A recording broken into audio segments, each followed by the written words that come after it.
She thought it was just another afternoon. The house was quiet, the toys were on the floor, and the child was laughing. Then in 1 second, everything broke. The boy started choking. Her heart began to fail. When the father ran into the nursery, he did not see a hero. He saw his son crying on the floor, red marks on his throat, and the black maid lying beside him, unconscious. He did not know she had just saved his child's life. He did not know she was sick and hiding it to keep her job. And he did not know that the person standing silently in the doorway had already decided who would be blamed. Because by nightfall, the woman who saved his son would be fired, and the truth would be buried, until one choice, one recording, and one silent child forced everything into the light. Ethan Harper heard the scream before he even reached the stairs. It was not a small cry, it was terror, the kind that makes your bones go weak. "Leo," he shouted as he ran. He took the steps 3 at a time, chest tight, mind racing through every nightmare a father tries not to imagine. He threw open the nursery door and froze. His 3-year-old son sat on the rug in a yellow t-shirt, face soaked with tears, shaking the shoulder of a woman lying beside him. "Nomi," the boy sobbed. "Wake up."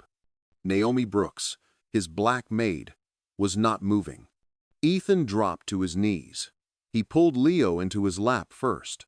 Red marks circled the child's throat, fingers shaped and fresh. Leo was breathing, but each breath sounded rough. His hands clutched Ethan's shirt like a rope. "What happened?" Ethan whispered. "What happened, buddy?" Leo pointed at a blue toy wheel on the floor, wet with spit. Beside it sat a damp cloth, and a thermometer still blinking. The room smelled like lavender wipes and panic. Ethan turned to Naomi. Her skin looked drained, her lips were pale, her eyes were shut. Ethan pressed 2 fingers to her neck. A pulse fluttered under his touch, faint and uneven. He grabbed his phone. 911, he said. "My son was choking. My maid collapsed. Please send help now." Footsteps rushed down the hall. Margaret Doyle, the head housekeeper, appeared in the doorway, hand over her chest. "Mr. Harper, oh my God." "I don't know," Ethan said, voice cracking. "I heard him screaming and found them like this." Margaret's eyes moved from Naomi to Leo, then back to Ethan. Her face held concern, but her voice went lower. "Sir, I have been worried about Naomi." "Worried how?" "She's been very tired. Some days she can barely finish Leo's bedtime. I thought maybe she was hiding something." Ethan felt a sting of anger. Hiding what? Sirens swelled outside before she answered. Paramedics rushed in. 2 to Leo, 2 to Naomi. One checked Leo's airway and studied the marks on his throat. "Sir," he asked, "has he been choking?" Ethan's stomach dropped. I don't know." "There's bruising," the medic said. "Someone did the Heimlich." Ethan looked at Naomi as pads were placed on her chest. "She did," he whispered. "She saved him." Then another medic spoke, voice low. "There's a mark on her wrist. Looks like an injection site." The room went still. Ethan's mouth went dry. His mind jumped to a question he hated for even forming. Did she hurt my son? Margaret's voice came soft behind him. "Mr. Harper, if she has been hiding something, you need to think about Leo." They rolled Naomi out. Her hand slipped off the stretcher as if it was reaching back. Leo screamed again, stretching toward her. "Nomi, please." Ethan carried Leo down the stairs. Outside, ambulance lights painted the street red and blue. Neighbors watched through curtains. Ethan climbed into the back with his son, holding him tight while Leo shook. At the hospital, it felt like noise and bright lights and rushing feet. Nurses checked Leo again and again, shining lights in his eyes, listening to his chest, asking Ethan questions he could not answer. When did he last eat? Any allergies? Has he been sick? Ethan realized, with a shame that burned, that he did not know. He had been in meetings, building a company, while his child was home choking. A young doctor stepped close. "Your son will be fine." Whoever did the Heimlich knew what they were doing. Ethan nodded, throat tight. "But Naomi had a dangerous heart rhythm," the doctor added. "We stabilized her. Does she have any medical condition?" "I don't know," Ethan said, and the words tasted like failure. Margaret arrived with Leo's blanket and stuffed bear. She sat beside Ethan in the waiting room, while Leo slept against his shoulder. "Sir," she said gently, "I don't want to overstep, but she has been getting worse. Fatigue, dizziness. I saw her rubbing her chest one day. I told her to rest, but she refused." Ethan stared at the swinging doors. "Why didn't she tell me?" The older cardiologist came out later, calm and direct. "Mr. Harper, Naomi has mitral valve prolapse. It is manageable with care, but under stress, it can turn dangerous. This did not start yesterday. She has had symptoms for months." Ethan swallowed. "Can I see her?" "She is still unconscious. When she wakes." "Yes." On the drive home, Leo finally spoke, barely a whisper. "Naomi saved me." Ethan's grip tightened on the back seat. "I know." Margaret glanced at him in the mirror. "Then you know why this is hard. If she hides her health, your son could be in danger again." Back at the townhouse, the nursery looked exactly the same, like time had refused to move. The blue toy wheel sat on the rug like a tiny weapon. Ethan stood in the doorway, staring at it, and fear made a decision for him. He would not risk his child again. And in that moment, he did not see that the real danger in his home was not the woman who collapsed saving his son. That night, Ethan did not sleep. He sat in his study with a glass of water he never drank, replaying Leo's scream. Margaret's words circled too. Hiding something. Injection mark. Risk. At 2 in the morning, his phone buzzed. "Mr. Harper," a nurse said, "we need permission to run more tests. Naomi has no medication list on file. No emergency contact. We can't reach anyone." Ethan stared at the wall. No contact. No history. No life outside his house. "Do what you need," he said, and after he hung up, he whispered, "Who are you, Naomi? Why did you hide?" Naomi woke to white walls and the sharp smell of disinfectant. For a second, she did not know where she was. Then the memory slammed into her. Leo choking, his little body stiff, her hands moving fast, the blue wheel flying, then her chest squeezing like a fist. She tried to sit up and pain flashed through her ribs.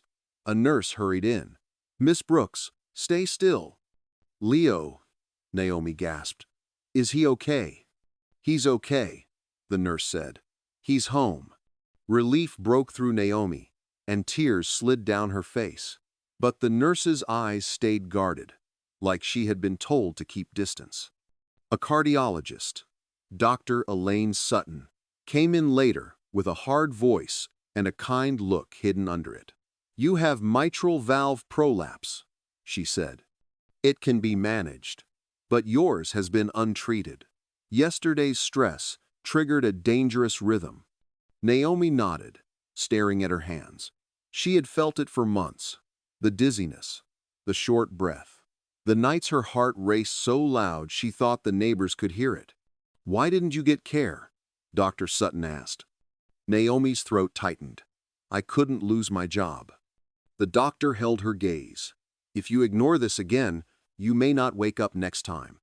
After she left, Naomi stared at the ceiling and thought about Jamal, her 19-year-old brother with leukemia, and the bills that never stopped. 47,000. That number was the reason she kept working and kept quiet. Late afternoon, the door opened. Naomi's heart lifted, hoping for Leo's small voice or Ethan Harper's heavy steps. It was Margaret Doyle. Margaret entered slowly, hands folded, face soft. "Naomi, honey." "Where is Leo?" Naomi asked. "He's fine," Margaret said. "Shaken, but fine." Naomi waited. "Did Mr. Harper send you?" Margaret nodded. "He asked me to check on you. Not to come. Not to call. To send Margaret." Naomi swallowed. "Is he angry?" "He's scared," Margaret said. "He's asking himself if he can trust you. You hid your health." Naomi's eyes burned. "I saved his son." "I know," Margaret said, voice gentle, almost sweet. "But what if you collapsed in the bath, in the car? Any moment. Belief isn't the same as trust." When Margaret left, Naomi lay back and felt the room turn quiet in a way that hurt. 3 days later, the hospital discharged her with medication and a paper that said rest. Rest was a luxury she did not own. She was tying her shoes when a nurse handed her a phone. "It's for you." Naomi's heart jumped. "Hello." "Miss Brooks," a woman said. "Professional. This is Claire from Mr. Harper's office. We processed your final paycheck and 2 months severance." Naomi blinked. "Final paycheck?" "Yes. Your employment has been terminated, effective immediately. Your belongings have been packed and will be delivered to your address on file." Naomi's lungs refused to fill. "I can't at least say goodbye to Leo." A pause. "Mr. Harper believes a clean break is best for Leo's stability." The call ended, and Naomi sat there holding the phone, staring at nothing. She had almost died saving that child, and now she was being cut off like a thread. Her mother, Denise Brooks, arrived with clothes. Denise took one look at her face. "They fired you." Naomi nodded and tried to speak, but only tears came. On the taxi ride back to Queens, Naomi's phone buzzed with another alert. Insurance denied. Balance due $47,000. The severance would not even touch it. Jamal was on the couch when Naomi walked into their studio, wrapped in a blanket, too thin, skin gray with sickness. His eyes lit up. "Nomi, you're home." Naomi hugged him carefully. "I'm home." Jamal searched her face. Something happened. "I'm just tired," Naomi lied. That night, she opened her laptop and searched for caregiver jobs. Every listing asked for references and a reason for leaving. Naomi shut the laptop and put her forehead on the table, listening to Jamal's shallow breathing. 2 weeks passed, and Ethan Harper did not sleep either. Leo would not eat. He would not speak. The new caregiver was polite, but Leo turned away from her like she was noise. At night, Ethan found him standing at the window, silent, staring into the dark street. One night, Ethan sat on Leo's bed and asked, "Do you miss Naomi?" Leo's eyes filled with tears. He did not answer, but the tears answered for him. At 2 in the morning, Ethan opened the security footage again. He watched every second. Naomi and Leo were playing blocks. Naomi hummed. Leo laughed. Then Leo lifted the blue wheel to his mouth. Naomi moved fast. Back blows. Then the Heimlich. Once, twice, 3 times. The wheel flew. Leo cried, air rushing back. Naomi checked him, kissed his forehead, placed him safely on the rug. Only then did she collapse, angling her body so she would not land on him. Ethan rewound, stomach tight, and that was when he saw it. 3 minutes after Naomi fell, the nursery door opened. "Margaret." She looked at Naomi, looked at Leo crying, then turned and walked away. Ethan stared at the timestamp. 7 minutes passed before Margaret came back, running, acting shocked, rushing down the hall to get him. Ethan's hands shook as he searched older clips. Naomi, pointing at the toy bin while talking to Margaret, face serious. Margaret waving her off. Naomi rubbing her chest while Margaret watched, not worried, just calculating. Ethan shut the laptop and sat in silence. His fear had been aimed at the wrong person. At sunrise, he called his lawyer. I need a private investigator, he said. The best. Today. And for the first time since the nursery, Ethan Harper felt like a man who had been fooled inside his own home again. Grant Pierce arrived at Ethan Harper's study with a calm face and a heavy folder. You asked for the truth, he said. Here it is. He laid out the facts like stones. Margaret Doyle had been fired from 2 past households for misconduct, but she hid it with fake references. She accessed Naomi Brooks's staff file again and again. Server logs showed Naomi submitted 5 cardiology appointment requests over 6 months, and every single one was deleted before it reached Ethan's approval queue. All deleted by Margaret's account, Grant said. Ethan felt his throat tighten. So Naomi was trying to get help. Yes, Grant answered. Someone blocked her. Grant placed an evidence pouch on the desk. Inside was the blue toy wheel. It was recalled for choking hazards, he said. Your purchase history shows Margaret ordered it 3 days before the incident. Ethan's hands trembled. He remembered Leo's red throat, Leo's scream, Naomi's pale face on the nursery floor. He had blamed the wrong person and protected the wrong one. Where is Naomi? Ethan asked. Queens, Grant said. Studio apartment. She lives with her mother and her brother, Jamal. He has leukemia. She's been paying for his care. That's why she hid her heart problem. The shame in Ethan's chest turned into a sharp decision. Take me to her. He did not reach her in time. Naomi was working a morning shift at a convenience store when her heart slipped into a dangerous rhythm. Pain ran down her arm. She gripped the counter, breathing through it, trying to last until the next hour, because rent did not pause for sickness.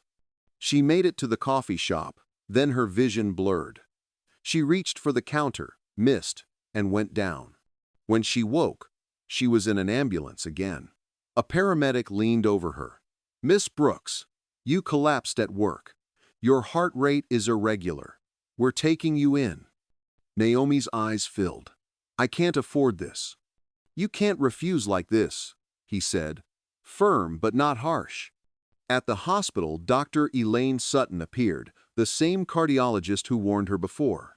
You left last time, she said. Now you're back, worse. Naomi stared at the blanket.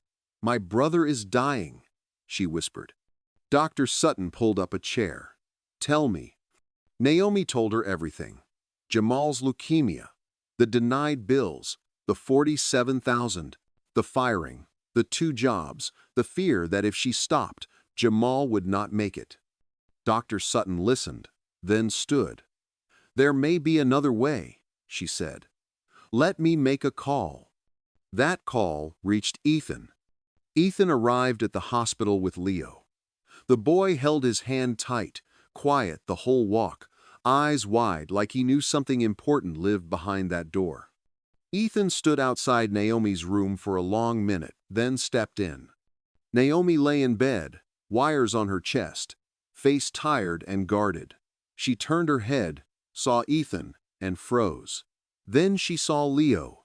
Leo rushed forward and climbed onto the bed with careful hands. He pressed his face into Naomi's shoulder and sobbed. Naomi, you came back. Naomi wrapped her arms around him and shook. I'm here, baby. I'm here. Ethan watched, unable to hide his shame. When Leo finally settled, Naomi looked at Ethan, eyes wet but sharp. Why are you here? She asked. Because I was wrong, Ethan said. I was scared. I listened to the wrong person. And I hurt you. Naomi's voice trembled. You fired me. You didn't let me say goodbye. I know, he said.